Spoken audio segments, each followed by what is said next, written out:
ಕರ್ತನ ಪರಿಶುದ್ಧ ನಾಮಕ್ಕೆ ಸ್ತೋತ್ರವಾಗಲಿ. ಕರ್ತನ ಸನ್ನಿಧಾನದಲ್ಲಿ ಬೆಳಗಿನ ಜಾವದಲ್ಲಿ ಕರ್ತನ ಆರಾಧನೆಯಲ್ಲಿ ಪ್ರಾರ್ಥನೆಯಲ್ಲಿ ಸೇರಿ ಬರುವುದಕ್ಕೆ ಕರ್ತನು ಕೊಟ್ಟಂತ ಕೃಪೆಗಾಗಿ ಸ್ತೋತ್ರ. Hallelujah, hallelujah, hallelujah. ಕರ್ತನ ಪರಿಶುದ್ಧ ನಾಮಕ್ಕೆ ಸ್ತೋತ್ರವಾಗಲಿ. ಈ ಸಮಯದಲ್ಲಿ ನಮ್ಮನ್ನು ನಾವು ಕರ್ತನ ಕರಗಳಿಗೆ ಒಪ್ಪಿಸೋಣ. ನಾವು ಒಂದು ಟಾಪಿಕ್ ಬಗ್ಗೆ, ಒಂದು ಸ್ಥಳದ ಬಗ್ಗೆ ನಾವು ಧ್ಯಾನ ಮಾಡ್ತೇವೆ. ಯಾವುದೋ ಸ್ಥಳ, ಕಿದ್ರೋನ್ ಹಳ್ಳ ಅಂತ, ಕಿದ್ರೋನ್ಸ್ ವ್ಯಾಲಿ ಎಂದು ನಾವು ನೋಡ್ತೇವೆ ಇಂಗ್ಲಿಷ್ ಅಲ್ಲಿ. ಕರ್ತನ ಸನ್ನಿಧಾನ ನಿನ್ನೆ ದಿವಸ ನಾವು ಕಲಿತಂತ ವಿಚಾರ ಕಿದ್ರೋನ್ ಹಳ್ಳ ಅಂತ ನೋಡುವಾಗ ಅದೇನಾಗಿದೆ, ಅದನ್ನ ವಿಗ್ರಹಗಳನ್ನು ಸುಟ್ಟಾಕುವಂತ, ನಮಗೆ ದೇವರ ವಿರುದ್ಧವಾದ ಕಾರ್ಯಗಳನ್ನು ಕರೆಕ್ಟ್ ಆಗಿರುವಂತ ವರ್ಡ್ ಅಂತಂದ್ರೆ ಯಾರು ಹೇಳೋದು ಡಸ್ಟ್ಬಿನ್ ಅಂತಂದ್ರೆ, ಎಸ್, ಅದೊಂದು ಡಸ್ಟ್ಬಿನ್ ಆಗಿರುವಂತ ಸ್ಥಳ. ಆ ಒಂದು ಈ ವಿಚಾರ ಏನಂದ್ರೆ, ಯಾವುದನ್ನ ನಾವು ಡಸ್ಟ್ಬಿನ್ ಅಲ್ಲಿ ಇರಬೇಕೋ ಅದು ಡಸ್ಟ್ಬಿನ್ ಅಲ್ಲಿ ಇರಬೇಕು. ಯಾವುದನ್ನ ಡಸ್ಟ್ಬಿನ್ ಅಲ್ಲಿ ಇರೋದನ್ನ ಟಿಪಾಯಲ್ಲಿ ಹಾಲ್ ಅಂತ ತಂದಿರ್ತೀವೋ ಅಲ್ಲೇ ಸಮಸ್ಯೆ ಆಗೋದು. ಹಲ್ಲೆಲೂಯಾ. ಆ ಡಸ್ಟ್ಬಿನ್ ಇರುವಂತ ಜಾಗವನ್ನ ಇರಬೇಕಾಗಿರುವಂತ ವಿಚಾರವನ್ನ ಡಸ್ಟ್ಬಿನ್ ಅಲ್ಲಿ ಹಾಕಿದ್ರೆ ಅದಕ್ಕೆ ಮರ್ಯಾದೆ ಮತ್ತು ಅದಕ್ಕೆ ನಮಗೂ ಮರ್ಯಾದೆ. ಹಲ್ಲೆಲೂಯಾ. ಕರ್ತನ ಪರಿಶುದ್ಧ ನಾಮಕ್ಕೆ ಸ್ತೋತ್ರವಾಗಲಿ. ಅದಕ್ಕೋಸ್ಕರವಾಗಿ ನಾವು ನೆನಪಿನಲ್ಲಿಡೋಣ, ನಾವು ದೇವರ ವಿರುದ್ಧವಾದ ಕಾರ್ಯಗಳನ್ನ, ದೇವರಿಗೆ ವಿರುದ್ಧವಾದ ವಿಚಾರಗಳನ್ನ ನಾವು ಎಲ್ಲಿಗೆ ಹಾಕಬೇಕು, ಅದನ್ನ ತಗೊಂಡು ಕಿದ್ರೋನ್ ಹಳ್ಳಕ್ಕೆ ತೆಗೆದುಕೊಂಡು ಹಾಕಬೇಕು. ಹಲ್ಲೆಲೂಯಾ. ಅದನ್ನ ಅಷ್ಟಕ್ಕೆ ಹಾಕೋದು ಮಾತ್ರವಲ್ಲ, ಅದನ್ನ ಪುಡಿ ಮಾಡಿ ಅದನ್ನು ಸುಟ್ಟು ಹಾಕಬೇಕು. ಯಾಕಂದ್ರೆ ಅದರ ಕ್ಷಣಗಳು, ಅದರ ಧೂಳುಗಳು ಕೂಡ ನಮಗೆ ಅಂಟಬಾರದು ಅಂತ ಅನ್ಕೊಂಡು ಕರ್ತನು ಹೇಳ್ತಾ ಇದ್ದಾರೆ. ಇವತ್ತಿನ ದಿವಸ ಕಿದ್ರೋನ್ ಹಳ್ಳದಲ್ಲಿ ಇನ್ನೇನ್ ನಡೀತು ಅನ್ನೋದನ್ನು ನೋಡುವಾಗ ನಾವು 2ನೇ ಸಮುವೇಲ 15ನೇ ಅಧ್ಯಾಯ 23ನೇ ವಚನಕ್ಕೆ ಬರೋಣ. 2ನೇ ಸಮುವೇಲ 15ನೇ ಅಧ್ಯಾಯ 23ನೇ ವಚನ. ಇಲ್ಲಿ ವಾಕ್ಯ ಈ ರೀತಿಯಲ್ಲಿ, ವಾಕ್ಯವನ್ನು ಓದಿಕೊಳ್ಳೋಣ. ನಮಗೆ ಏನ್ ಅರ್ಥ ಆಗುತ್ತದೆ ಎಂದು ಗಮನಿಸೋಣ. ಅದರ ಪೂರ್ವಭಾವಿಯನ್ನು ಮತ್ತೆ ತಿಳಿಸ್ತೀನಿ ನಾನು. ಇವರೆಲ್ಲರೂ ಮುಂದೆ ನಡೆಯುವಾಗ ಸುತ್ತಣರವರೆಲ್ಲರೂ ಬಹಳವಾಗಿ ಅತ್ತರು. ಅರಸನು ಎಲ್ಲಾ ಜನರು ಕಿದ್ರೋನ್ ಹಳ್ಳವನ್ನ ದಾಟಿ ಅರಣ್ಯ ಮಾರ್ಗ ಹಿಡಿದರು. ಹಲ್ಲೆಲೂಯಾ. ಏನ್ ಸಂದರ್ಭ ಇಲ್ಲಿ ನಡೀತಾ ಇದೆ? ಅಬ್ಷಾಲೋಮನು ಯಾರನ್ನ ಹಿಂಬಾಲಿಸಿಕೊಂಡು ಅಥವಾ ಓಡಿಸಿಕೊಂಡು ಹೋಗ್ತಾ ಇದ್ದಾನೆ? ದಾವಿದ ಯಾರಾಗಿದ್ದಾನೆ? ಅಬ್ಷಾಲೋಮಂದು ತಂದೆಯಾಗಿದ್ದಾನೆ. ಹಲ್ಲೆಲೂಯಾ. ಬೈಬಲ್ ಸತ್ಯವೇದದ ಒಂದು ಚರಿತ್ರೆಯಲ್ಲಿ ಒಂದು ಆಗಿರುವ ದುರಂತ ಅನ್ನೋದಂದ್ರೆ ಇದು ಒಂದು ಕಾರ್ಯ ಆಗಿದೆ. ಹಲ್ಲೆಲೂಯಾ. ಒಂದು ಮಗ ತಂದೆಯನ್ನ ಪ್ರಾಣವನ್ನು ತೆಗೆದಕ್ಕೋಸ್ಕರವಾಗಿ ಇನ್ನೊಬ್ಬರ ಮಾತುಗಳನ್ನ ಕೇಳಿ ಆಗಿರುವಂತ ದುರಂತ ಇದಾಗಿದೆ. ಅದರ ವಿಚಾರವಾಗಿ ನಾವು ಅಬ್ಷಾಲೋಮನಿಗೆ ಬ್ಲೇಮ್ ಮಾಡಕ್ಕಾಗುತ್ತಾ? ಅಬ್ಷಾಲೋಮನಿಗೆ ಯಾಕೆ ಈ ಒಂದು ಪರಿಸ್ಥಿತಿ ಎದುರಾಯ್ತು? ದಾವಿದನಿಗೆ ಯಾಕೆ ಎದುರಾಯ್ತು ಈ ಪರಿಸ್ಥಿತಿ? ಅವನು ಮಾಡಿರುವ ದುಷ್ಕೃತ್ಯದ ನಿಮಿತ್ತವಾಗಿ ದಾವಿದನಿಗೆ ತನ್ನ 4 ತಲೆಮಾರು 4 ಮಕ್ಕಳನ್ನ ಅವನು ಈಡ್ಕೊಡ್ಬೇಕಾದ ಒಂದು ತಪ್ಪಿಗೋಸ್ಕರವಾಗಿ 4ರಷ್ಟು ಈಡ್ಕೊಡಬೇಕಾದ ಪರಿಸ್ಥಿತಿ ಬಂತು. ಅದರಲ್ಲಿ ಒಂದು ಈಡು ಕೊಟ್ಟಿದ್ದಂದ್ರೆ ಯಾರಾಗಿದ್ದಾನೆ? ಅಬ್ಷಾಲೋಮನು ಆಗಿದ್ದಾನೆ. ಆ ಅಬ್ಷಾಲೋಮನ ವಿಚಾರದಲ್ಲಿ ದಾವಿದನ ಮರ್ಯಾದೆ ಏನಂದ್ರೆ, ದಾವಿದನ ಒಂದು ರೆಸ್ಪೆಕ್ಟ್ ಏನಾಯ್ತು, ಆ ಯೆರೂಸಲೇಮಿನಲ್ಲಿ ಇಡೀ ಲೋಕದಲ್ಲಿ ಅದು ಏನಂದ್ರೆ ನೆಲಕ್ಕೆ ಉರುಳಿ ಬಿತ್ತು ಎಂದು ನಾವು ನೋಡ್ತಾ ಇದ್ದೇವೆ. ಆದ್ರೆ ಇಲ್ಲೇನ್ ನಡೀತಾ ಇದೆ, ಈ ಅಬ್ಷಾಲೋಮನು ಆತನನ್ನ ಎಲ್ಲಾ ಕಡೆ ದಂಗೆ ಹೇಳುವಂತ ಪರಿಸ್ಥಿತಿಯಲ್ಲಿ ಅಬ್ಷಾಲೋಮನು ಕೂಡ ತನ್ನ ತಂದೆಯನ್ನ ಸಾಯಿಸೋದಕ್ಕೆ ಬರುವಾಗ ಈ ದಾವಿದನ ಏನ್ ಮಾಡ್ತಾ ಇದ್ದಾನೆ, ಮತ್ತೆ ತನ್ನ ಸಿಂಹಾಸನವನ್ನ ಬಿಟ್ಟು, ಮೊದಲನೇ ಬಾರಿ ಸಿಂಹಾಸನ ಬಿಟ್ಟು, ಆತನು ಸಿಂಹಾಸನಕ್ಕೆ ಯೋಗ್ಯನಾಗಿದ್ರು ಕೂಡ ಸಿಂಹಾಸನ ಕೂರುವುದಕ್ಕೆ ಯಾಕೆ ಸಾಧ್ಯವಾಗಲಿಲ್ಲ? ಮೊದಲನೇ ಬಾರಿ ಸೌಲನು ಆತನ ಹಿಂಬಾಲಿಸುತ್ತಿದ್ದನು. ಈಗ ಆತನ ಸಿಂಹಾಸನಿಗೆ ಅಡ್ಡಿಪಡಿಸ್ತಾ ಇರೋದು ಯಾರಾಗಿದೆ? ಮಗನೇ ಆಗಿದ್ದಾನೆ. ಮಗನಿಗೋಸ್ಕರ ಆತನು ಮಗನಿಂದ ತಪ್ಪಿಸಿಕೊಂಡು ಹೋಗ್ತಾ ಇದ್ದಾನೆ. ಯಾವ ಒಂದು ಸ್ಥಳದಿಂದ ಹಾದು ಹೋಗ್ತಾ ಇದ್ದಾನೆ? ಕಿದ್ರೋನ್ ಹಳ್ಳದ ಸ್ಥಳದಿಂದ ಹಾದು ಹೋಗ್ತಾ ಇದ್ದಾನೆ. ಇದು ಆಶೀರ್ವಾದದ ಸಂಗತಿಯ ಅಥವಾ ಒಂದು ದುಃಖದ ಸಂಗತಿಯ? ಇದೊಂದು ದುಃಖದ ಸಂಗತಿ. ಅದೇ ರೀತಿಯಲ್ಲಿ ದಾವಿದನಿಗೆ ಬಂದಂತ ಇದು ಕಾರ್ಯ ಯಾವುದರ ನಿಮಿತ್ತವಾಗಿ? ತನ್ನ ಪಾಪದ ನಿಮಿತ್ತವಾಗಿ ದೇವರ ಒಂದು ನ್ಯಾಯ ತೀರ್ಪು ಅವನ ಮೇಲೆ ಬರ್ತಾ ಇದೆ. ಹಲ್ಲೆಲೂಯಾ. ದೇವರ ನ್ಯಾಯ ತೀರ್ಪು ಆತನ ಮೇಲೆ ಬರ್ತಾ ಇದೆ. 2ನೇ ಸಮುವೇಲ 18ನೇ ಅಧ್ಯಾಯ 17ನೇ ವಚನವನ್ನು ನೋಡುವಾಗ, 2ನೇ ಸಮುವೇಲ 18ನೇ ಅಧ್ಯಾಯ 17ನೇ ವಚನ. ಅವರು ಅಬ್ಷಾಲೋಮನ ಶವವನ್ನು ಆ ಕಾಡಿನಲ್ಲಿದ್ದ ಒಂದು ದೊಡ್ಡ ಗುಂಡಿಯೊಳಗೆ ಹಾಕಿ ಅದರ ಮೇಲೆ ಬಲು ದೊಡ್ಡ ಕಲ್ಲು ಕುಪ್ಪೆಯನ್ನು ಮಾಡಿದರು. ಇಸ್ರಾಯೇಲರಾದರು ತಮ್ಮ ತಮ್ಮ ನಿವಾಸಗಳಿಗೆ ಓಡಿ ಹೋದರು. ಹಲ್ಲೆಲೂಯಾ. ಅಬ್ಷಾಲೋಮನು ಓಡಿಸಿಕೊಂಡು ಬರುವಾಗ ದಾವಿದನ ಅದೇ ಸ್ಥಳದಿಂದ ಓಡಿ ಹೋಗ್ತಾ ಇದ್ದಾನೆ. ಈಗ ಈ ಅಬ್ಷಾಲೋಮನನ್ನ ಯೋವಾಬನು ಆತನು ಈಟಿಯಿಂದ ಚುಚ್ಚಿ ಸಾಯಿಸ್ತಾನೆ. ಸಾಯಿಸಿದ ಸಂದರ್ಭದಲ್ಲಿ ಆತನನ್ನ ಎಲ್ಲಿ ಹುಣಾಕ್ತಾರೆ? ಇದೇ ಕಿದ್ರೋನ್ ಹಳ್ಳದಲ್ಲಿ ಆತನನ್ನ ಹುಣಾಕ್ತಾರೆ. ಈ ಗುಂಡಿಯೊಳಗೆ, ದೊಡ್ಡ ಗುಂಡಿಯೊಳಗೆ ಅವನಿಗೆ ಏನಾಗ್ತದೆ? ಒಂದು ಸಮಾಧಾನಕರವಾದ ಒಂದು ಶವ ಸಂಸ್ಕಾರ ಆಗ್ತಾ ಇಲ್ಲ. ಏನು ಮಾಡ್ತಾ ಇದ್ದಾರೆ? ಶವ ಸಂಸ್ಕಾರವನ್ನ ದೊಡ್ಡ ಗುಂಡಿಯೊಳಗೆ ಹಾಕಿ ಅದರ ಮೇಲೆ ಬಲು ದೊಡ್ಡ ಕಲ್ಲು ಕುಪ್ಪೆಯನ್ನ ಮಾಡಿದರು. ಅಂದ್ರೆ ಒಂದು ಅಜ್ಞಾತ ಶವ ಅಥವಾ ಅನಾಥ ಶವವಾಗಿ ಇಲ್ಲಿ ಅಬ್ಷಾಲೋಮನು ಸಾಯುವುದನ್ನು ಗಮನಿಸ್ತಾರೆ. ಒಂದು ಜಡ್ಜ್ಮೆಂಟ್ ಯಾರ ಮೇಲೆ ಬರ್ತಾ ಇದೆ? ನ್ಯಾಯ ತೀರ್ಪು ಯಾರ ಮೇಲೆ ಬರ್ತಾ ಇದೆ? ಮೊದಲನೇದಾಗಿ ದಾವಿದನ ಮೇಲೆ ಬರ್ತದೆ. ದಾವಿದನ ಅದೇ ಕಿದ್ರೋನ್ ಹಳ್ಳದ ಮುಖಾಂತರವಾಗಿ ಓಡಿ ಹೋಗ್ತಾ ಇದ್ದಾನೆ. ಎರಡನೇ ಜಡ್ಜ್ಮೆಂಟ್, ನ್ಯಾಯ ತೀರ್ಪು ಯಾರ ಮೇಲೆ ಬರ್ತಾ ಇದೆ? ಆ ಯಾರು ತಂದೆಯ ವಿರುದ್ಧವಾಗಿ ನಿಂತನೋ, ತಂದೆಯ ಒಬ್ಬ ಭಕ್ತಿಯರನ್ನು ಕೆಡಿಸಿದನೋ, ಅದೇ ರೀತಿಯಲ್ಲಿ ತಂದೆಯ ಸಿಂಹಾಸನವನ್ನು ಕಿತ್ತುಕೊಳ್ಳುವುದಕ್ಕೆ ನೋಡಿದನೋ, ಅಭಿಷಕ್ತನ ವಿರುದ್ಧವಾಗಿ ನಿಂತನೋ, ಅವನ ಮೇಲೆ ನ್ಯಾಯ ತೀರ್ಪು ಬರುವುದನ್ನು ನಾವು ಗಮನಿಸುತ್ತೇವೆ. ಎರಡು ನ್ಯಾಯ ತೀರ್ಪಿನ ವಿಚಾರಗಳು ಎಲ್ಲಿ ನಡೀತಾ ಇದೆ? ಈ ಒಂದು ಕಿದ್ರೋನ್ ಹಳ್ಳದಲ್ಲಿ ನಡೀತಾ ಇದೆ. ಅದಕ್ಕೋಸ್ಕರವಾಗಿ ಇದೊಂದು ನ್ಯಾಯ ತೀರ್ಪಿನ ಸ್ಥಳ ಎಂದು ಹೇಳ್ತಾರೆ. ನ್ಯಾಯ ತೀರ್ಪಿನ ಸ್ಥಳ ಎಂದು ಹೇಳ್ತಾರೆ. ಹಲ್ಲೆಲೂಯಾ, ಕರ್ತನ ಪರಿಶುದ್ಧ ನಾಮಕ್ಕೆ ಸ್ತೋತ್ರವಾಗಲಿ. ಹಾಗಾದ್ರೆ ದೇವರನ್ನ ನಾವು ಏನಂತ ನಾವು ಹೇಳ್ತಾ ಇದ್ದೇವೆ ಅಥವಾ ಎಕ್ಸ್ಪೀರಿಯನ್ಸ್ ಅನುಭವ ಮಾಡ್ತಿದ್ದೇವೆ ಅಂದ್ರೆ, ಆತನು ಕನಿಕರವುಳ್ಳವನು, ದಯಾಪರನು, ಆತನು ಕೃಪೆ ಉಳ್ಳವನು, ಕ್ಷಮಿಸುವವನು ಎಂದು ನೋಡ್ತಾ ಇದ್ದೆ. ಆದ್ರೆ ಈ ಒಂದು ಎರಡು ಘಟನೆ ಕಿದ್ರೋನ್ ಹಳ್ಳದಲ್ಲಿ ನಡೀತಾ ಇದೆ. ದೇವರ ನ್ಯಾಯ ತೀರ್ಪು, ದೇವರ ಕೋಪೋದ್ರೇಕ ಅಲ್ಲಿ ಇಳಿದು ಬರ್ತಿರೋದುಂಟು. ಇವತ್ತಿನ ದಿವಸ ದೇವರ ಕೋಪವನ್ನ, ದೇವರ ಒಂದು ನ್ಯಾಯ ತೀರ್ಪನ್ನ ಇವತ್ತಿನ ದಿವಸ ನಾವು ಸ್ಟಡಿ ಮಾಡೋಣ. ದೇವರ ನ್ಯಾಯ ತೀರ್ಪು ಅಥವಾ ಕೋಪೋದ್ರೇಕ ಒಳ್ಳೆದ್ದ ಕೆಟ್ಟದ್ದ?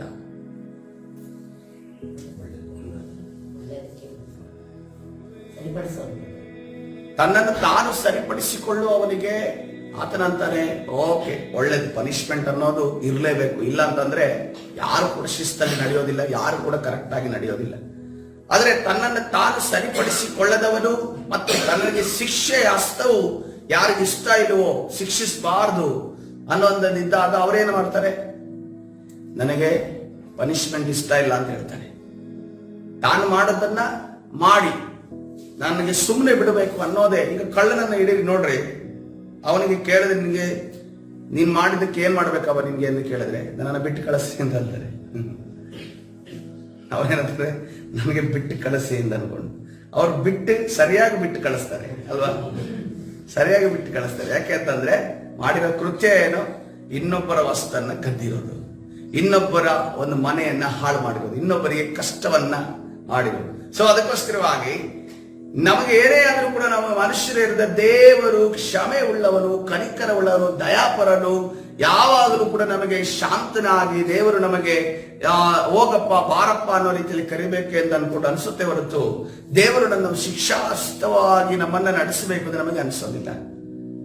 ಆದ್ರೆ ಶಿಕ್ಷೆಯನ್ನು ಅನುಭವಿಸಿ ಸರಿ ಹೋದ ವ್ಯಕ್ತಿ ಹತ್ರ ಕೇಳ್ರಿ ನೀವು, ಆತನ ಹೇಳ್ತಾನೆ, ನನಗೆ ಶಿಕ್ಷೆ ಸಿಕ್ಕಿದ್ದು ಬಹಳ ಒಳ್ಳೆದ. ನೋಡ್ರಿ, ನಾವು ಜೈಲಿಗೆ ಹೋಗುವಂತ ಕೈದಿಗಳನ್ನು ನಾವು ಬೇರೆ ರೀತಿಯಲ್ಲಿ ನೋಡ್ತೇವೆ. ಅವರು ಕ್ರೈಮ್ ಅನ್ನ ಮಾಡಿರ್ತಾರೆ, ಆದ್ರೆ ಆ ಜೈಲಿಗೆ ಹೋಗಿ ಮಾನಸಾಂತರ ಹೊಂದುತ್ತಾರಲ್ಲ, ಅವರನ್ನ ಹೋಗಿ ನೋಡ್ರಿ, ಅವರ ಜೀವನದ ಅನುಭವಗಳನ್ನ, ಒಳ್ಳೆ ಮಾರ್ಗಗಳನ್ನ ಅವರ ಬಾಯಿಯಿಂದ ನುಡಿಯುತ್ತಾರೆ. ಆದ್ರೆ ದೇವರ ಒಂದು ಆಸೆ ಅಲ್ಲಿ ಹೋಗಿ ನೀನು ಮಾನಸಾಂತರ ಹೊಂದಬೇಕಂತಿಲ್ಲ, ದೇವರ ಮಾತಿನ ಮುಖಾಂತರವೇ ಮಾನಸಾಂತರ ಹೊಂದಬೇಕಂತ ಕರ್ತನ ಬಯಸುತ್ತಾನೆ. ನಾವು ಕೀರ್ತನೆ 103ನೇ ಅಧ್ಯಾಯ ದಾವಿದನು ಈ ರೀತಿಯಲ್ಲಿ ಈ ಒಂದು ನ್ಯಾಯ ತೀರ್ಪಿನಲ್ಲಿ ದಾವಿದನು ಹಾದು ಹೋದ್ರು ಕೂಡ ಆ 103ನೇ ಕೀರ್ತನೆಯಲ್ಲಿ 8ನೇ ವಚನದಲ್ಲಿ ಹೇಳ್ತಾ ಇದ್ದಾನೆ, ಯೆಹೋವನು ಕನಿಕರವು, ದಯೆಯು, ದೀರ್ಘಶಾಂತಿಯು, ಪೂರ್ಣ ಪ್ರೀತಿಯು ಉಳ್ಳವನು. ಹಲ್ಲೆಲೂಯಾ. ಇಂಥ ನ್ಯಾಯ ತೀರ್ಪುಗಳಲ್ಲಿ, ಇಂಥ ಶಿಕ್ಷಾ ಹಸ್ತದಲ್ಲಿ ಕೀರ್ತನೆಗಾರನು ಹಾದು ಹೋದ್ರು ಕೂಡ ಹೇಳ್ತಾ ಇದ್ದಾನೆ, ಅವನು ಹೇಳ್ತಾ ಇದ್ದಾನೆ, ಯೆಹೋವನು ಕನಿಕರವು, ದಯೆಯು, ದೀರ್ಘಶಾಂತಿಯು, ಪೂರ್ಣ ಪ್ರೀತಿಯು ಉಳ್ಳವನು. ಹಲ್ಲೆಲೂಯಾ. ಅದೇ ರೀತಿಯಲ್ಲಿ ಮತ್ತೆ ಹೇಳ್ತಾ ಇದ್ದಾನೆ 9ನೇ ವಚನದಲ್ಲಿ, ಆತನು ಯಾವಾಗಲೂ ತಪ್ಪು ಹುಡುಕುವವನಲ್ಲ, ನಿತ್ಯವೂ ಕೋಪಿಸುವವನಲ್ಲ. ಹಲ್ಲೆಲೂಯಾ. ನಿಜವಾಗಲೂ ನಾವು ಅನೇಕ ಬಾರಿ ನಾವು old testament god and new testament god. ಹಳೆ ಒಡಂಬಡಿಕೆಯಲ್ಲಿ ದೇವರು ಒಳ್ಳೆಯವನ, ಹೊಸ ಒಡಂಬಡಿಕೆಯಲ್ಲಿ ಇರುವ ದೇವರು ಒಳ್ಳೆಯವನ?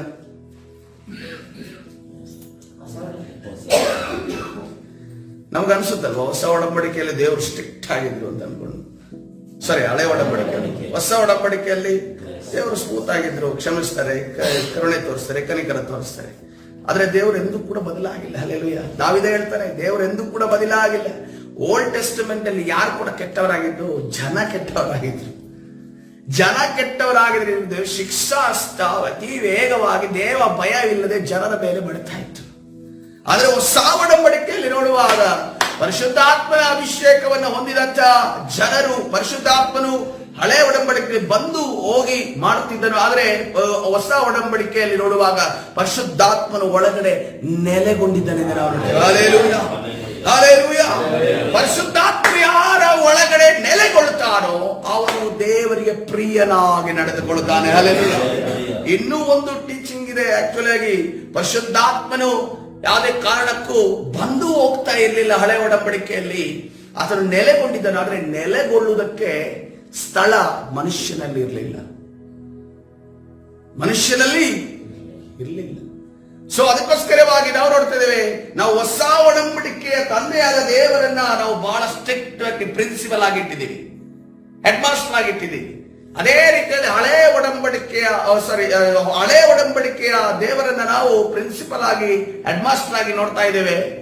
ನಾವು ಹೊಸ ಒಡಂಬಡಿಕೆಯ ಯೇಸು ಕ್ರಿಸ್ತನನ್ನ ನಾವು ಕನ್ನಡ ಟೀಚರು ಅಥವಾ ಹಿಂದಿ ಟೀಚರು ಅನ್ನೋ ರೀತಿ, PT ಟೀಚರ್ ಅನ್ನೋ ರೀತಿಯಲ್ಲಿ ನೋಡ್ತಾ ಇದ್ದೀವಿ. ಆದ್ರೆ ನಮ್ಮ ದೇವರು ನಿತ್ಯವೂ ಒಂದೇ ರೀತಿಯಲ್ಲಿ, ಏಕ ರೀತಿಯಲ್ಲಿ ಇರುವ ಆತನಾಗಿದ್ದಾನೆ. ಆತನು ಒಂದೇ ರೀತಿಯಲ್ಲಿ ಇದ್ದರು. ನಾವು ಆಸ್ವಾದಿಸುವ ರೀತಿ ಬದಲಾವಣೆ ಆಗಿತ್ತು. ಕರ್ತನು ಹೇಳ್ತಾ ಇದ್ದಾನೆ ಕೀರ್ತನೆಗಾರನು ಕಾಂಚನವಾಗಿ, ಯೆಹೋವನು ಕನಿಕರವು, ದಯೆಯು, ದೀರ್ಘಶಾಂತಿಯು, ಪೂರ್ಣ ಪ್ರೀತಿಯು ಉಳ್ಳವನು. ಆತನು ಯಾವಾಗಲೂ ತಪ್ಪು ಹುಡುಕುವವನಲ್ಲ, ನಿತ್ಯವೂ ಕೋಪಿಸುವವನಲ್ಲ. ಹಲ್ಲೆಲೂಯಾ. ಹಾಗಾದರೆ ಕರ್ತನಿಗೆ ಕೋಪ ಏನಕ್ಕೆ ಬರುತ್ತೆ? ಕೋಪ ಏನಕ್ಕೆ ಬರುತ್ತೆ? ನಾವು ಆಜ್ಞೆಯ ವಿರುದ್ಧ, ಆಜ್ಞೆಗಿಂತ ಮುಂಚೆ ಪಾಪ ಕೃತ್ಯ. ಯಾಕಂದ್ರೆ ಎಲ್ಲಿ ಎಂಟ್ರಿ ಆಗಿದ್ದು ಆಜ್ಞೆಯನ್ನ ಮೀರಿ ನಡೆದುದು ಒಂದು, ಇನ್ನೊಂದು ಪಾಪ ಕೃತ್ಯ ಎಲ್ಲಿ ಮನಸ್ಸಲ್ಲಿ ಆದಾಗ, ಎಲ್ಲಿ ಮನಸ್ಸಲ್ಲಿ ಸ್ಟಾರ್ಟ್ ಆಯ್ತು, ಪ್ರಾರಂಭವಾಯಿತು, ಅವ್ವಳ ಮನಸ್ಸಲ್ಲಿ ಪ್ರಾರಂಭ ಆಯ್ತು. ಅವ್ವಳ ಮನಸ್ಸಲ್ಲಿ ಏನು ಪ್ರಾರಂಭ? ಆಸೆ. ತನಗಿರುವಂತ ಎಲ್ಲಾ ಹಣ್ಣುಗಳನ್ನು ತಿನ್ರಿ ಅಂತ ಅನ್ಕೊಂಡು ಹೇಳಿದ್ದಾರೆ. ಆದ್ರೆ ಯಾವ ಹಣ್ಣನ್ನು ತಿನ್ನಬಾರದು ಅದರ ಮೇಲೆ ಆಸೆ. ನಮಗೂ ಅಷ್ಟೇ, ನಮಗೆ ಇದ್ದಷ್ಟು ದೇವರು ಕೊಟ್ಟಿದ್ದಾರೆ, ಆಶೀರ್ವಾದ ಮಾಡಿದ್ದಾರೆ. ನಮಗೆ ಒಬ್ಬೊಬ್ಬರಿಗೆ ವಿಭಿನ್ನವಾಗಿ ಆಶೀರ್ವಾದ ಮಾಡಿದ್ದಾರೆ. ನೋಡ್ರಿ, ಎಲ್ಲರೂ ಒಂದು ವೇಳೆ ಡಾಕ್ಟರ್ ಆಗಿದ್ರೆ ಇಂಜಿನಿಯರ್, ಕನ್ಸ್ಟ್ರಕ್ಟರ್ ಮಾಡೋರು ಯಾರು? ಎಲ್ಲರೂ ಒಂದು ವೇಳೆ ಡಾಕ್ಟರ್ ಆಗಿಬಿಟ್ಟು ಯಾರು ಕಂಪೌಂಡರ್ ಆಗ್ತಿಲ್ಲ ಅಂದ್ರೆ ಕಂಪೌಂಡರ್ ಡಾಕ್ಟರ್ಗೆ ಸಹಾಯ ಮಾಡೋರು ಯಾರು? ಎಲ್ಲರೂ ಇಂಜಿನಿಯರ್, ಕಾಂಟ್ರಾಕ್ಟರ್ ಆಗಿದ್ರೆ ಗಾರೆ ಕೆಲಸ ಮಾಡೋರು ಯಾರು? ಎಲ್ಲರೂ ದೊಡ್ಡ ದೊಡ್ಡ ಕೆಲಸಗಳನ್ನ ಮಾಡಿದ್ರೆ ನೋಡ್ರಿ, ತಾನು ಕೂಡ ಈ ಕೆಲಸವನ್ನ ಮಾಡಬಹುದು ಅನ್ಕೊಂಡು ಈ ಮುನ್ಸಿಪಾಲಿಟಿಯ ಕೆಲಸಗಳನ್ನ ಮಾಡ್ತಾರಲ್ಲ, ಆ ಕೆಲಸವನ್ನ ಮಾಡೋರು ಯಾರಿದ್ರು? ದೇವರು ಅವರವರ ರೀತಿಯಲ್ಲಿ, ತನ್ನ ಮನುಷ್ಯರ ಕುಲಕ್ಕೆ ಅಗತ್ಯವಾದ ರೀತಿಯಲ್ಲಿ ಅವರವರ ಮನಸ್ಸನ್ನ ಅಡ್ಜಸ್ಟ್ ಮಾಡಿ ಆ ಕೆಲಸವನ್ನ ಮಾಡುವಾಗೆ ಕರ್ತನು ಅವರನ್ನ ನಡೆಸ್ತಿದ್ದಾನೆ. ಹಲ್ಲೆಲೂಯಾ. ನಾವು ನೋಡ್ತಾ ಇದ್ದೇವೆ, ನಾವು ನೆಸರ್ಗಿ ಅನ್ನುವಂತ ಒಂದು ಕ್ಯಾಂಪ್ಗೆ ಹೋಗ್ತೀವಿ, NSS ಕ್ಯಾಂಪ್ ಹೋಗಿದ್ವಿ. ಅಲ್ಲಿ ಕ್ಯಾಂಪ್ಗೆ ಹೋದಾಗ ಲಾಸ್ಟ್ಗೆ ಫಾದರ್, ಅಲ್ಲಿ ನಾವು ಜೆಸ್ವಿಟ್ ಇನ್ಸ್ಟಿಟ್ಯೂಷನ್ ನ ಹಾಸ್ಟೆಲ್ಗಳಲ್ಲಿ ಮತ್ತು ಅವರ ಅಂಡರ್ ಅಲ್ಲಿರುವಂತಹ ಅನೇಕ ಮನೆಗಳಲ್ಲಿ ವಾಸ ಇದ್ವಿ. ಲಾಸ್ಟ್ಗೆ ಕೇಳಿದ್ರು, ಪ್ರಶ್ನೆನ ಕೇಳಿದ್ರು, ಏನಪ್ಪ ಇಲ್ಲಿ ಈ ಬೆಳಗಾಂ ಇದರಲ್ಲಿ, ನೇಸರ್ಗಿ ಇದರಲ್ಲಿ ಏನ್ ನಿಮ್ಗೆ ಇಷ್ಟ ಆಗದೆ ಇರೋದು ಏನು ಅಂತ ಅನ್ಕೊಂಡು ಕೇಳಿದ್ರು. ಅದಕ್ಕೆ ಅವ್ರು ಹೇಳಿದ್ರು, ನಾವು ಓದಲ್ಲಿ ಗೀದಲ್ಲಿ ಈ ಹಂದಿಗಳು ಓಡಾಡ್ತಾ ಇರ್ತವೆ ಅಂತ ಅನ್ಕೊಂಡು ಹೇಳಿದ್ರು. ಅದಕ್ಕೆ ಅವ್ರು ಹೇಳಿದ್ರು, ಆ ಹಂದಿಗಳು ಒಂದು ವೇಳೆ ಇಲ್ದಿದ್ರೆ ಮನುಷ್ಯರು ರೋಡ್ ಸೈಡ್ ಅಲ್ಲಿ ಏನು ಮಾಡಿ ಏನವರು ನಿತ್ಯ ಕರ್ಮಗಳನ್ನು ಮಾಡ್ತಾ ಇದ್ರೋ ಅದನ್ನ ತಿನ್ನುವುದಕ್ಕೆ ಯಾರು, ಅಥವಾ ಅದನ್ನ ತಿನ್ನುವುದಕ್ಕೆ ಅಥವಾ ಅದನ್ನ ತೆಗೆದುಕೊಂಡುದಕ್ಕೆ ನಾವು ಪೌರ ಕಾರ್ಮಿಕರನ್ನು ಇಟ್ಟುಕೊಳ್ಬೇಕಾಗಿತ್ತು. ಈಗ ಇಟ್ಟುಕೊಳ್ಳೋ ಅವಶ್ಯಕತೆ ಇಲ್ಲ, ಯಾಕಂದ್ರೆ ಅವುಗಳೇ ತಿನ್ಕೊಂಡು ಹೋಗ್ತವೆ ಅಂತ. ನೋಡ್ರಿ, ಒಂದಲ್ಲ ಒಂದು ರೀತಿಯಲ್ಲಿ ದೇವರು ಒಂದೊಂದು ಕಾರ್ಯವನ್ನು ಒಬ್ಬರಿಂದ ಮಾಡ್ತಾ ಇರ್ತಾರೆ. ಬಟ್ ಮನುಷ್ಯನಿಗೆ ಅದು ಇರಿಟೇಷನ್ ಅನಿಸುತ್ತೆ ಅಷ್ಟೇ. ಅವನ ಕಂಫರ್ಟ್ ನೋಡಿರೋದ್ರಿಂದ, ಮನುಷ್ಯನ ಕಂಫರ್ಟ್ ನನಗೆ ಬೇಕು ಅಂತ ಅನ್ಕೊಂಡು ಬಯಸೋದ್ರಿಂದ ಅವನಿಗೆ ಇರಿಟೇಷನ್ ಅನ್ಸುತ್ತೆ. ಆದರೆ ದೇವರು ಎಂತ ದೇವರು ಅಂತಂದ್ರೆ ಅದನ್ನ ಪ್ರೀತಿಯು ಕನಿಕರವು ಉಳ್ಳ ದೇವರಾಗಿದ್ದಾನೆ. ಹಲ್ಲೆಲೂಯಾ. ಆತನು ನಮ್ಮನ್ನು ಶಿಕ್ಷಿಸುವುದು, ನಮಗೆ ಶಿಕ್ಷಾಸ್ತ ಬರುವುದು ನಮಗೆ ಕೆಟ್ಟದಕ್ಕಲ್ಲ, ಅದು ಒಳ್ಳೆಯದಕ್ಕಾಗಿದೆ. ಯಾಕಂದ್ರೆ ಪ್ರಕಟಣೆ ಪುಸ್ತಕ 3ನೇ ಅಧ್ಯಾಯ 19ನೇ ವಚನ ಈ ರೀತಿಯಲ್ಲಿ ಹೇಳ್ತಾ ಇದೆ, ನಾನು ಯಾರನ್ನ ಪ್ರೀತಿಸುತ್ತೇನೋ ಅವರನ್ನ ಗದರಿಸುತ್ತೇನೆ ಮತ್ತು ಶಿಕ್ಷಿಸುತ್ತೇನೆ. Hallelujah, hallelujah. ನಾನು ಯಾರ್ಯಾರನ್ನ ಪ್ರೀತಿಸ್ತೇನೋ, ದೇವರು ಯಾರ್ಯಾರನ್ನ ಪ್ರೀತಿಸ್ತಾರೋ, ದೇವರು ಯಾರ್ಯಾರನ್ನ ಆತನು ಪರಲೋಕಕ್ಕೆ ಬರಬೇಕು ಅಂತ ಅಂದುಕೊಳ್ಳುತ್ತಾನೋ ಅವರನ್ನ ಮೊದಲೇನ್ ಮಾಡ್ತಾನೆ? ಮೊದಲು ಗದರಿಸ್ತಾನೆ, ತದನಂತರ ಶಿಕ್ಷಿಸುತ್ತಾನೆ. ಇದು ತಂದೆಯಾದವನು ಮಾಡುವಂತ ಕೃತ್ಯ. ಅದಕ್ಕೆ ಹೇಳ್ತಾರೆ, ನೀವು ಶಿಕ್ಷೆಯನ್ನು ಅನುಭವಿಸದೆ ಹೋದ್ರೆ ನೀವು ಆದರದಿಂದ ಹುಟ್ಟಿದ ಮಕ್ಕಳು ಅಂತ. ಯಾಕೆಂತಂದ್ರೆ ನೋಡ್ರಿ, ತಂದೆ ಆದವನಿಗೆ ತನ್ನ ಮಗ ಒಳ್ಳೆಯವನಾಗಬೇಕು, ತನ್ನ ಮಗ ಒಂದು ಸ್ಥಾನದಲ್ಲಿ ನಿಲ್ಲಬೇಕು ಅಂತ ಬಯಸ್ತಾನೆ. ಒಂದು ವೇಳೆ ತಂದೆ ಅಲ್ಲದೆ ಇದ್ರೆ ಅವನೇನ್ ಮಾಡಿದ್ರೆ, ಏನಾದ್ರೂ ಆಗ್ಲಿ ಅವನನ್ನು ತಂದು ಕೊಟ್ರೆ ಸಾಕು, ಹಣ ಸಿಕ್ಕದ್ ಸಾಕು, ಅಥವಾ ಏನೋ ಒಂದು ಉಪಯೋಗ ಸಿಕ್ಕದ್ ಸಾಕು, ಎಷ್ಟು ತನಕ ಇದಾನೋ ಅಷ್ಟು ತನಕ ಒಂದು ಕೋಳಿ ಮೊಟ್ಟೆ ಕತೆ ಇದೆ. ಚಿನ್ನದ ಮೊಟ್ಟೆ ಇಡ್ತಾ ಇತ್ತಂತೆ. ಯಾರ ಹೇಳಿದ್ರು? ನನ್ನ ಸಭೆಯಲ್ಲಿ ನನಗೆ ಹೇಳಿದ್ರು. ಮೊಟ್ಟೆ ಇಡ್ತಾ ಇತ್ತಂತೆ. ಆ ಮೊಟ್ಟೆ ಅದು ದಿನಾಲು ಇಡ್ತಾ ಇತ್ತಂತೆ. ಇವನ್ಗೆ ಏನಾಯ್ತು ಅಂದ್ರೆ, ಮೊಟ್ಟೆ ದಿನಾಲು ಇಡ್ತಾ ಇದೆ, ನಾವು ಒಂದೇ ಸರಿ ಕುಯ್ದು ನೋಡಿದಾಗ ಅದರೊಳಗಡೆ ಜಾಸ್ತಿ ಇರಬಹುದು ಅನ್ಕೊಂಡಂತೆ. ಅದಕ್ಕೆ ಕುಯ್ದು ನೋಡಿದಾಗ ಅದರಲ್ಲಿ ಏನೂ ಇರಲಿಲ್ಲ. ಅದೇ ರೀತಿಯಲ್ಲಿ ಈ ರೀತಿ ಕುಯ್ತಾನಲ್ವಾ, ಅವನು ಎಂದಿಗೂ ತಂದೆ ಆಗೋದಕ್ಕೆ ಸಾಧ್ಯ ಇಲ್ಲ. ಹಲ್ಲೆಲೂಯಾ. ತಂದೆಯಾದವನು ಯಾವಾಗಲೂ ಏನಂತಂದ್ರೆ ಪೋಷಿಸ್ತಾನೆ, ಕಾಪಾಡ್ತಾನೆ, ರಕ್ಷಿಸ್ತಾನೆ, ಅದನ್ನು ಯಾವಾಗಲೂ ಮುತುವರ್ಜಿ ವಹಿಸ್ತಾನೆ. ಯಾವಾಗಲೂ ಕೂಡ ತನ್ನ ಮಕ್ಕಳ ಬಗ್ಗೆ ಆಲೋಚನೆ ಮಾಡ್ತಾನೆ. ತನ್ನ ಮಕ್ಕಳಿಗೋಸ್ಕರ ಏನಾದರೂ ಮಾಡಿಡ್ತಾನೆ. ಮಕ್ಕಳಿಗೋಸ್ಕರ ಏನಾದರೂ ಒಂದು ನಾನು ನಿಲ್ಲಿಸ್ಬೇಕು, ಅವರನ್ನ ಬಲಪಡಿಸಬೇಕು ಅಂತ ನೋಡ್ತಾನೆ. ಅವನು ತಂದೆಯಾಗಿದ್ದಾನೆ. ಹಲ್ಲೆಲೂಯಾ. ಈ ದಿನಮಾನಗಳಲ್ಲಿ ಈ ತಂದೆಗಳು ತಾಯಿಗಳು ಕಡಿಮೆ ಆಗಿದ್ದಾರೆ ಪ್ರೇಮಿ. ಈ ರೀತಿಯ ತಂದೆಗಳು ತಾಯಿಗಳು ಈ ಜನರೇಷನ್ ಅಲ್ಲಿ ಕಡಿಮೆ ಆಗಿದ್ದಾರೆ. ನಮ್ಗೆ ಹೇಳೋದಕ್ಕೆ ಬಹಳ ಕಷ್ಟ, ಅದನ್ನ ತೆಗೆದುಕೊಳ್ಳುವುದಕ್ಕೆ ಬಹಳ ಕಷ್ಟ. ಆದರೆ ನಮ್ಗೆ ಹಾಸನ ಪಟ್ಟಣದಲ್ಲಿ ಗೊತ್ತಾಗ್ತಿದೆ, ನೀವು ಮೆಟ್ರೋಪಾಲಿಟನ್ ಏರಿಯಾದಲ್ಲಿ ಒಂದು ಆ ಸಿಟಿಗಳಿಗೆ ಹೋಗೋದಾದ್ರೆ ಅವರ ಸ್ವಾರ್ಥವನ್ನೇ ನೋಡಿಕೊಂಡು ಜೀವನ ಮಾಡೋರಿದ್ದಾರೆ. ಇವತ್ತಿನ ದಿವಸ ಹುಟ್ಟಿದ ನಂತರ ಒಂದೂವರೆ ವರ್ಷ ತಾಯಿ ಮಗುವಿನ ಜೊತೆ ಇರ್ತಾಳೆ. ಆದ್ಮೇಲೆ ಮಗುವಿನ ಜೊತೆ ಯಾರಿರ್ತಾರೆ? ಬೇಬಿ ಸಿಟ್ಟಿಂಗ್ ನಾವು ಅವ್ರು ಅನ್ನುತ್ತೆ, ಇದೇನಂತ ತಾಯಿ ಅನ್ಕೊಂಡಿರುತ್ತೆ. ಬೇಬಿ ಸಿಟ್ಟಿಂಗ್ ನವರು ತಾಯಿಯ ರೀತಿಯಲ್ಲಿ ಇರ್ತಾರೆ. ಇನ್ನೊಂದು ವರ್ಡ್ ಇದೆ ಬೇಬಿ ಸಿಟ್ಟಿಂಗ್ ಇಂದ. ಅದಕ್ಕಿಂತ ಮುಂಚೆ ಒಂದು ಕೇರ್, ಬೇಬಿ ಕೇರ್ ಏನಾಗ್ತದೆ ಅಲ್ಲಲ್ಲ ಪ್ರಿಯ, ಅದು ನೆಕ್ಸ್ಟ್. ಅದೇ ಬೇಬಿ ಸಿಟ್ಟಿಂಗ್ ನೆಕ್ಸ್ಟ್ ಬರುವಂತದ್ದು. ಅದಕ್ಕಿಂತ ಮುಂಚೆ ಬರುತ್ತೆ ಒಂದು ಬೇಬಿ ಕೇರ್ ಅನ್ಸ್ತಾರೆ. ಅದಕ್ಕೆ ಏನಂದ್ರೆ, ತಾಯಿ ತನ್ನ ಹಾಲನ್ನು ಒಂದು ಬಾಟಲ್ ಅಲ್ಲಿ ಹಾಕಿ ಅವ್ರಿಗೆ ಕೊಟ್ಟು, ಅದು ಆ ಒಂದು ಸ್ತ್ರೀ, ಆ ಒಂದು ಹುಡುಗಿ ಅಥವಾ ಆ ಒಂದು ಸ್ತ್ರೀ ಅದನ್ನ ಹಾಲು ಕೊಟ್ಕೊಂಡು, ತಾಯಿ ಹಾಲೇ ಕೊಡ್ತಿರೋದು ಬಟ್ ಬಾಟಲಿಂದ ಕೊಡ್ತಾಳೆ. ಈ ರೀತಿ ನಡೆಸುವಂತ ಜನರೇಷನ್ ಅಲ್ಲಿ ನಾವು ಜೀವಿಸ್ತಾ ಇದ್ದೇವೆ. ಅದು ವಿಪರ್ಯಾಸ, ಏನು ಮಾಡಬೇಕಾಗಲ್ಲ. ಆದ್ರೆ ನಾವು ಯಾವುದು ಹಳೇ ಇದರಲ್ಲಿ ನಾವು ಮಕ್ಕಳನ್ನ ಬೆಳೆಸೋದಕ್ಕೆ ಒಂದು ಆಸೆ ಉಳ್ಳವರಾಗಿದ್ದೀರಲ್ಲ, ನಾವು ಯಾವುದೇ ಕಾರಣಕ್ಕೂ ಅದನ್ನ ಬದಲಾವಣೆ ಮಾಡಿಕೊಡುದು. ಹಲ್ಲೆಲೂಯಾ. ಯಾಕಂದ್ರೆ ಸತ್ಯವೇದ ಬದಲಾವಣೆ ಆಗಿಲ್ಲ, ಸತ್ಯವೇದದ ವಾಕ್ಯಗಳು ಬದಲಾವಣೆ ಆಗಿಲ್ಲ, ದೇವರು ಕೊಟ್ಟಿರುವಂತ ನ್ಯಾಯ ಪ್ರಮಾಣಗಳು ಬದಲಾವಣೆ ಆಗಿಲ್ಲ. ಕೆಲವು ಮೌಲ್ಯಗಳನ್ನ ನಾವು ಎಂದೂ ಕೂಡ ಬದಲಾವಣೆ ಮಾಡಿಕೊಡುದು. ಹಲ್ಲೆಲೂಯಾ. ಕರ್ತನ ಪರಿಶುದ್ಧ ನಾಮಕ್ಕೆ ಸ್ತೋತ್ರವಾಗಿ. ನಮಗೆ ಏಜ್ ಆಗುವುದು, ಜನರೇಷನ್ ಚೇಂಜ್ ಆಗುವುದು, ನಾವು ಆ ಒಂದು ಮೌಲ್ಯಗಳನ್ನು ಎಂದಿಗೂ ಬದಲಾವಣೆ ಮಾಡಕೂಡದು. ಯಾರು ಎಷ್ಟು ಬೇಕಾದ್ರೆ ಬದಲಾವಣೆ ಆಗ್ತಾ ಹೋಗ್ಲಿ, ಜನರೇಷನ್ ಬದಲಾವಣೆ ಆಗ್ತಾ ಹೋಗ್ಲಿ, ನಮ್ಮ ಮೆಂಟಾಲಿಟಿ ದೇವರಿಗೆ ತಕ್ಕ ಹಾಗೆ ನಡೆಯುವಂತ ಆ ಒಂದು ಮೆಂಟಾಲಿಟಿ ಎಂದಿಗೂ ಕೂಡ ಬದಲಾವಣೆ ಆಗೋದು. ನೋಡ್ರಿ, ಹೋಶೇಯನಿಗೆ ದೇವರು ಎಂತ ಮಾತನ್ನ ಅಂತ ಇದ್ದಾರೆ ಅಂತಂದ್ರೆ, ಹೋಶೇಯ ಪ್ರವಾದಿ ಯಾರಾಗಿದ್ದಾನೆ ಹೋಶೇಯ ಪ್ರವಾದಿ? ಅದರೊಬ್ಬ ಪ್ರವಾದಿ, ಇಸ್ರೇಲ್ ಪ್ರವಾದಿ ಆಗಿದ್ದಾನೆ. ಆತನು ಯಾರನ್ನ ಮದುವೆ ಆಗ್ತಾನೆ? ಒಂದು ವ್ಯಭಿಚಾರಣಿ ಸ್ತ್ರೀಯನ್ನ ಮದುವೆ ಆಗ್ತಾನೆ. ಏನಕ್ಕೆ ಮದುವೆ ಆಗಿರೋದು ವ್ಯಭಿಚಾರಣಿ ಸ್ತ್ರೀಯನ್ನ? ದೇವರು ಹೇಳಿರ್ತಾರೆ ಏನಕ್ಕೆ ಕೇಳಿರೋದು? ಇಸ್ರೇಲರು ಅದೇ ರೀತಿಯಲ್ಲಿ ನಡೆಯೋದ್ರಿಂದ ದೇವರ ಅವರ ಜೊತೆ ಯಾವ ರೀತಿಯಲ್ಲಿ ವ್ಯವಹಾರ ಮಾಡ್ತಿದ್ದಾನೆ ಅನ್ನೋದು ಜನರಿಗೆ ಗೊತ್ತಾಗ್ಲಿ ಅಂತ ಅನ್ಕೊಂಡು ಒಬ್ಬ ಪ್ರವಾದಿಗೆ ವ್ಯಭಿಚಾರಣಿ ಸ್ತ್ರೀಯನ್ನ ಮದುವೆ ಆಗೋದಕ್ಕೆ ಹೇಳ್ತಾನೆ.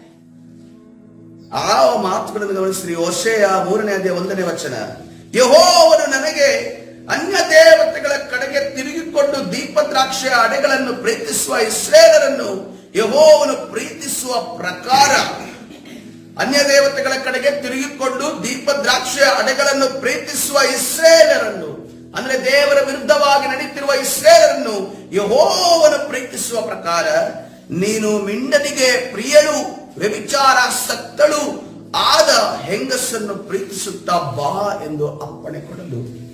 ಎಂತ ಟಾಸ್ಕ್, ಎಂತ ಟಾಸ್ಕ್!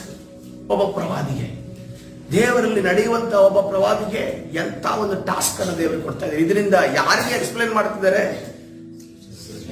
ಇಸ್ರೇಲ್ ಜನರಿಗೆ ಎಕ್ಸ್ಪ್ಲೇನ್ ಮಾಡ್ತಾರೆ. ಏನಂತ ಎಕ್ಸ್ಪ್ಲೇನ್ ಮಾಡ್ತಾರೆ? ನಾನು 15 ರೂಪಾಯಿಯನ್ನು ಒಂದೂವರೆ ಹೋಮೇರ್ ಜವೆಗೋದಿಯನ್ನು ಕೊಟ್ಟು ಅವಳನ್ನು ಕೊಂಡುಕೊಂಡು ಅವಳಿಗೆ ನನಗಾಗಿ ಬಹಳ ದಿವಸ ತಾಳಿಕೊಂಡಿರು, ಸುಳ್ಳೆತನ ಮಾಡಬೇಡ, ಯಾವನನ್ನು ಸೇರಬೇಡ, ನಾನು ಸಹ ನಿನ್ನವನೇ ಎಂದು ಹಾಗೇ ಇರುವೆನು ಎಂದು ಹೇಳಿದನು. ಹಲ್ಲೆಲೂಯಾ. ಅನೇಕ ಗಂಡಂದಿರು, ಅನೇಕ ಹೆಂಡತಿಯರು ಈ ರೀತಿಯಲ್ಲಿ ಹೇಳೋದು ಇದೆ. ನನಗೋಸ್ಕರ ತಾಳಿಕೊಂಡಿರು, ನನ್ನನ್ನು ಮಾತ್ರ ಪ್ರೀತಿ ಮಾಡು, ಬೇರೆಯವ್ರ ಕಡೆ ಹೋಗ್ಬೇಡ, ಬೇರೆಯವರು ಇದು ಮಾಡಬೇಡ ಅಂತ ಅನ್ಕೊಂಡು ಹೇಳೋದು ಇದೆ. ಅದೇ ರೀತಿಯಲ್ಲಿ ಇಲ್ಲಿ ಹೊಷೆಯನು ಆ ವ್ಯಭಿಚಾರಣೆ ಸ್ತ್ರೀಗೆ ಹೇಳ್ತಾ ಇದ್ದಾನೆ, ಇನ್ನು ಮುಂದೆ ನೀನು ಈ ರೀತಿಯ ಕೃತ್ಯಗಳನ್ನು ಮಾಡಬೇಡ, ವ್ಯಭಿಚಾರವನ್ನು ಮಾಡಬೇಡ, ನೀನು ನನಗೆ ಹೆಂಡತಿಯಾಗಿರು ಅಂದುಕೊಂಡು ಏನ್ ಹೇಳ್ತಾ ಇದ್ದಾರೆ ಇಲ್ಲಿ ಹೊಷೆಯನಿಗೆ ಹೇಳುವುದಕ್ಕೆ ದೇವರು ಹೇಳ್ತಾ ಇದ್ದಾರೆ. ಇದರಿಂದ ಏನ್ ನಮ್ಗೇನ್ ಗೊತ್ತಾಗ್ತಾ ಇದೆ? ದೇವರು ಪ್ರೀತಿ ಸ್ವರೂಪನಾಗಿದ್ದಾನೆ. ಹಲ್ಲೆಲೂಯಾ. ವಿರುದ್ಧವಾಗಿ ನಡೆದ್ರೂ ಕೂಡ ದೇವರು ನಮ್ಮನ್ನ ಪ್ರೀತಿ ಮಾಡ್ತಾನಲ್ಲ, ದೇವರು ನಮ್ಮನ್ನ ಇಷ್ಟಪಡ್ತಾನಲ್ಲ, ದೇವರು ಮತ್ತೆ ತಿರುಗಿ ಬರೋದಕ್ಕೆ ಕಾಯ್ತಾನಲ್ಲ, ದೇವರು ಮತ್ತೆ ತನ್ನ ಅಗಲವಾದ ಹಸ್ತವನ್ನ, ನಾವು ನೋಡಿದ್ದೇವೆ, ತಪ್ಪಿ ಹೋದ ಮಗ ಆತನು ಆಸ್ತಿಯನ್ನ ಹಕ್ಕಿನಿಂದ ತೆಗೆದುಕೊಂಡ, ಆಸ್ತಿಯನ್ನ ತೆಗೆದುಕೊಂಡು ಆತನು ದೂರ ಹೋದ, ಎಲ್ಲ ಹಾಳು ಮಾಡದ, ಯಾವುದನ್ನು ಕೂಡ ಮತ್ತೆ ಸಂಪಾದನೆ ಮಾಡಲಿಲ್ಲ, ಇದ್ದುದನ್ನು ಉಳಿಸ್ಕೊಳ್ಳಿಲ್ಲ. ಕೊನೆಗೆ ಎಲ್ಲವನ್ನು ಮುಗಿಸಿ ಕೊನೆಯ ಒಂದು ಸ್ಥಿತಿಗೆ ಬಂದಾಗ ಅವನು ಹಂದಿಯ ಆಹಾರವನ್ನ ತಿನ್ನುವಂತ ಒಂದು ಪರಿಸ್ಥಿತಿಗೆ ಅವನು ಬಂದ. ಆಗ ಅವನಿಗೆ ತನ್ನ ತಂದೆ ನೆನಪಾಗ್ತದೆ, ತನ್ನ ಆಳುಗಳು ಕೂಡ ತನಗಿಂತ ಉನ್ನತವಾಗಿದ್ದರೆ ನೆನಪಾದಾಗ ಆತನ ಏನ್ ಮಾಡ್ತಾ ಇದ್ದಾನೆ? ತಿರುಗಿ ಮನೆಗೆ ಬರ್ತಾ ಇದ್ದಾನೆ. ಒಂದು ವೇಳೆ ನಾವಿದ್ರು ಪ್ರಿಯರೇ ಅವನನ್ನ ಸ್ವೀಕರಿಸ್ತಾ ಇರಲಿಲ್ಲ, ಅವನ್ನ ಆ ಪರಿಸ್ಥಿತಿಯಲ್ಲಿ ನಾವು ಎಂದಿಗೂ ಸ್ವೀಕರಿಸ್ತಾ ಇರಲಿಲ್ಲ. ಎಲ್ಲಿಂದ ಬಂದು ಅಲ್ಲಿಗೆ ಹೋಗುವ, ನಾವು ಮರ್ತೇ ಇರ್ತೀವೋ ಏನೋ ಮಗ ಅಂತ ಅನ್ಕೊಂಡು, ಮಗ ಅನ್ನುವಂತ ವ್ಯಕ್ತಿ ನಮ್ಗೆ ಇದ್ದ ಅಂತ ಅನ್ಕೊಂಡು ಮರ್ತಾ ಇದ್ದ. ಆದ್ರೆ ನಮ್ಮ ಕರ್ತನು ಅದನ್ನು ಮನೆಯಲ್ಲಿ ಕೂಡ ನಿಲ್ಲದೆ ಅದನ್ನು ನೋಡ್ತಾನೆ ಇದ್ದಾನಂತೆ, ನನ್ನ ಮಗ ಬರ್ತಾ ಇದ್ದಾನೆ, ನನ್ನ ಮಗ ಬರ್ತಾ ಇದ್ದಾನೆ ಅಂತ. ಸೊ ಅದಕ್ಕೋಸ್ಕರವಾಗಿ ಆ ಮಗ ಬರ್ತಾ ಇದ್ದಾನೆ ಅಂತ ನೋಡಿ ಆತನು ಏನ್ ಮಾಡ್ತಾ ಇದ್ದಾನೆ? ಮಧ್ಯ ದಾರಿವರೆಗೆ ಓಡಿ ಬರ್ತಾ ಇದ್ದಾನೆ. ಹಲ್ಲೆಲೂಯಾ. ಮಧ್ಯ ದಾರಿವರೆಗೆ ಓಡಿ ಬರ್ತಾ ಇದ್ದಾನೆ. ಅದು ಕರ್ತನ ಪ್ರೀತಿಯಾಗಿದೆ ಪ್ರಿಯರೇ. ಹಲ್ಲೆಲೂಯಾ. ಈಗ ಹೇಳ್ರಿ, ನಮ್ಮ ಕರ್ತನ ಕೋಪವು ಒಳ್ಳೆದ ಕೆಟ್ಟದ? ಒಳ್ಳೆದಾಗಿದೆ. ಹಲ್ಲೆಲೂಯಾ. ಇವತ್ತಿನ ದಿವಸ ನಮ್ಮ ಹೃದಯದಿಂದ ನಾವು ಕರ್ತನನ್ನ ಪ್ರೀತಿಸುವವರಾಗೋಣ. ನಮ್ಮ ಕರ್ತನು ಕಠಿಣ ಹೃದಯ ಅಲ್ಲ. ನಮ್ಮ ದೇವರು ಹಳೆ ಒಡಂಬಡಿಕೆಯಲ್ಲಿ ಹೊಸ ಒಡಂಬಡಿಕೆಯಲ್ಲಿ ಆಗಿರ್ಲಿ, ಯಾವ ಸಮಯದಲ್ಲೂ ಕೂಡ ಆತನ ಕಠಿಣ ವ್ಯಕ್ತಿ ಅಲ್ಲ. ಆತನೇನು ಹಿಟ್ಲರ್ ಅಲ್ಲ, ಆತನ ಯಾವುದೇ HM ಅಲ್ಲ, ಹೆಡ್ ಮಾಸ್ಟರ್ ಅಲ್ಲ, ಅಥವಾ ಯಾವುದೇ ಒಂದು ಪ್ರಿನ್ಸಿಪಲ್ ರೀತಿಯಲ್ಲಿ ಗಂಟು ಮುಖ ಮಾಡಿಕೊಂಡಿರುವಂತನಲ್ಲ. ಆತನು ಯಾರಾಗಿದ್ದಾನೆ? ಅದನ್ನೇ ಕರುಣಾಮಯನಾದ ದೇವರು. ಹಲ್ಲೆಲೂಯಾ. ಪ್ರೀತಿ ಸ್ವರೂಪನಾದ ದೇವರು. ಇವತ್ತಿನ ದಿವಸ ಕರ್ತನ ಸನ್ನಿಧಾನದಲ್ಲಿ ನಮ್ಮನ್ನು ನಾವು ಸಮರ್ಪಿಸಿಕೊಳ್ಳೋಣ ಪ್ರಿಯರೇ. ಈ ಸಂದೇಶವನ್ನು ನಾವು ಮುಂದೆ ಕೂಡ ನಾವು ಕಂಟಿನ್ಯೂ ಮಾಡ್ಲಿಕ್ಕಿದ್ದೇವೆ. ಅದಕ್ಕಿಂತ ಮುಂಚಿತವಾಗಿ ನಮ್ಮನ್ನ ನಾವು ಸಮರ್ಪಿಸುತ್ತಾ, ಕರ್ತನೇ, ನೀನು ಯಾರನ್ನ ಪ್ರೀತಿಸುತ್ತೀಯೋ ಅವರನ್ನೇ ಕದಲಿಸುತ್ತೀಯ, ಶಿಕ್ಷಿಸುತ್ತೀಯ. ಕರ್ತನೇ ರಾಜ, ಆ ಕಿದ್ರೋನ್ ಹಳ್ಳದಲ್ಲಿ ಸ್ವಾಮಿ ದಾವೀದನನ್ನ ಶಿಕ್ಷಾಸ್ತಕ್ಕೆ ನೀನು ಒಳಪಡಿಸಿದೆ. ಕರ್ತನೇ ರಾಜ, ದಾವೀದನ ಕೃತ್ಯಗಳ ಮುಖಾಂತರವಾಗಿ ಕರ್ತನೇ ರಾಜ ಅಬ್ಷಾಲೋಮನನ್ನ ಶಿಕ್ಷಾಸ್ತಗಳು ಬಳಸಿದೆ. ಕರ್ತನೇ, ಇದರ ನಿಮಿತ್ತವಾಗಿ ಯಾರು ಸರಿ ಹೋದಂತೆ ಮಾರ್ಗವಾಯಿತು, ದಾವೀದನು ಸರಿ ಮಾರ್ಗದಲ್ಲಿ ನಡೆಯುವಂತೆ ಮಾರ್ಗವಾಯಿತಲ್ಲ. ಇವತ್ತಿನ ದಿವಸ ಕರ್ತನೇ, ಒಂದು ವೇಳೆ ನಾವು ಶಿಕ್ಷಾಸ್ತದಲ್ಲಿ ಹಾದು ಹೋಗ್ತಿರುವುದಾದರೆ ಕರ್ತನೇ, ನಮ್ಮನ್ನ ನಾವು ಸರಿಪಡಿಸಿಕೊಳ್ಳುವಾಗ ನಮಗೆ ಸಹಾಯ ಮಾಡು. ಕರ್ತನೇ, ನಾವು ನಿನಗೋಸ್ಕರ ಕರ್ತನೇ ರಾಜ ಪ್ರೀತಿಯನ್ನೇ ಕೊಡುವಾಗ, ನಿನ್ನ ಕಡೆ ತಿರುಗಿಕೊಳ್ಳುವಾಗ ಸಹಾಯ ಮಾಡು. ಹಲ್ಲೆಲೂಯಾ. Thank you Jesus. ಕರ್ತನ ಪರಿಶುದ್ಧ ನಾಮಕ್ಕೆ ಸ್ತೋತ್ರವಾಗಲಿ. ಒಂದು ವಿಚಾರ ಇರ್ತದೆ ನೋಡ್ರಿ, ಅಲ್ಲಿ ಅಬ್ಷಾಲೋಮನ ದಾವೀದನಿಗೆ ಜೀವಿತದಲ್ಲಿ ಕಿದ್ರೋನ್ ಹಳ್ಳದಲ್ಲಿ ಈ ಘಟನೆಗಳು ನಡೆದಿದ್ರಿಂದಲೇ ದಾವೀದನು ತನ್ನ ವೃದ್ಧಾಪ್ಯದಲ್ಲಿ ಆತನು ದೇವರ ಆಜ್ಞೆಗಳನ್ನು ನಡೆಯುವವನಾದನು ಪ್ರಿಯರೇ. ಹಲ್ಲೆಲೂಯಾ. ಯಾವಾಗ ಶಿಕ್ಷಾಸ್ತ ನಮ್ಮ ಜೀವಿತದಲ್ಲಿ ನಾವು ತಪ್ಪು ಮಾಡಿದ ನಮಗೆ ಬರ್ತದೋ ಅದು ನಮ್ಮ ಕೃತ್ಯಗಳಿಗಾಗಿ ಬರ್ತದೆ ಮತ್ತು ನಮ್ಮ ಒಳ್ಳೆಯದಕ್ಕಾಗಿ ಪ್ರಾರ್ಥನೆ ಮಾಡಿಕೊಳ್ಳೋಣ. ಪರಿಶುದ್ಧನ ದೇವರ ನಿನ್ನ ನಾಮಕ್ಕೆ ಸ್ತೋತ್ರವಾಗಲಿ. ಕರ್ತನೇ ರಾಜ, ನಿನ್ನ ಶಿಕ್ಷಾಸ್ತ್ರದಿಂದ, ನಿನ್ನ ಶಿಕ್ಷಣೆಯಿಂದ ಕರ್ತನೆ ರಾಜ, ನಿನ್ನ ಶಿಸ್ತತ್ವದಲ್ಲಿ ಕರ್ತನೆ ನಡೆಯುವಂತೆ ಕರ್ತನೆ ನಮಗೆ ಅನೇಕ ಬಾರಿ ಶಿಕ್ಷಾಸ್ತ್ರವನ್ನ ಕರ್ತನೆ ನಿನ್ನ ಮೇಲೆ ಇಟ್ಟು ನಮ್ಮನ್ನ ನಡೆಸಿದೆಯಲ್ಲ, ಅದಕ್ಕಾಗಿ ನಿನಗೆ ಸ್ತೋತ್ರ ಏಸಪ್ಪ. ಕರ್ತನೆ ರಾಜ, ನಿನ್ನ ಶಿಕ್ಷಾಸ್ತ್ರಕ್ಕೆ ಪಾತ್ರರಾಗಿ ನಾವು ನಡೆದೆ, ನಿನ್ನ ಗದರಿಕೆಯನ್ನ ಕೇಳಿಯೇ ನಾವು ಬದಲಾಗುವ ಹಾಗೆ, ನಾವು ನಿನ್ನ ಕಡೆ ತಿರುಗುವ ಹಾಗೆ ಇವತ್ತಿನ ದಿವಸ ಆ ಬದಲಾವಣೆ ದಿನ ಕರ್ತನೆ ಆಗುವುದಾಗಲಿ ಸ್ವಾಮಿ. ಕರ್ತನೆ ನಮ್ಮಲ್ಲಿ ಒಂದು ಮಾರ್ಪಾಡುಗಳು ಉಂಟಾಗುವುದಾಗಲಿ ಸ್ವಾಮಿ. ನಾವು ಯಾವುದೇ ಕಾರಣಕ್ಕೂ ನಿನ್ನ ನ್ಯಾಯ ತೀರ್ಪಿಗೆ ಒಳಗಾಗದೆ ಕರ್ತನೆ ನಾವು ನಿನ್ನ ಕಡೆ ತಿರುಗಿಕೊಳ್ಳುವ ಹಾಗೆ ಕರ್ತನೆ ನಮಗೆ ಸಾಯಸವನ್ನ ಚಾಚುವೇಸಪ್ಪ. ನಿನಗೆ ವಿರುದ್ಧವಾದ ಕಾರ್ಯಗಳು ನಮ್ಮನ್ನ ಬಿಟ್ಟೋಗಲಿ ಯೇಸುವಿನ ನಾಮದಲ್ಲಿ. ಕರ್ತನೆ ವಿರೋಧವಾಗಿ ಕರ್ತನೆ ನಿನ್ನ ವಿರುದ್ಧವಾಗಿ ನಮ್ಮನ್ನು ನಿಲ್ಲಿಸುವಂತ ಎಲ್ಲ ಸೈತಾನನ ಕಾರ್ಯಗಳು ನಜರೇತಿನ ಯೇಸುವಿನ ನಾಮದಲ್ಲಿ ಬಂಧಿಸಿ ಮುರಿದಾಗ್ತಾಯಿವೆ. ಬಿಡುಗಡೆ ಉಂಟು ಮಾಡಿ ನೀನು ತಾನೇ ನಮ್ಮನ್ನು ನಡೆಸು, ಬಲಪಡಿಸು, ನಿನ್ನ ಪ್ರಸನ್ನತೆಯಿಂದ ತುಂಬು ಸ್ವಾಮಿ. ಕರ್ತನಾದ ಯೇಸು ಸ್ವಾಮಿ ಹೆಸರಲ್ಲಿ ಪ್ರಾರ್ಥಿಸಿ ಹೊಂದಿಕೊಳ್ತೇನೆ, ಜೀವವುಳ್ಳ ತಂದೆ.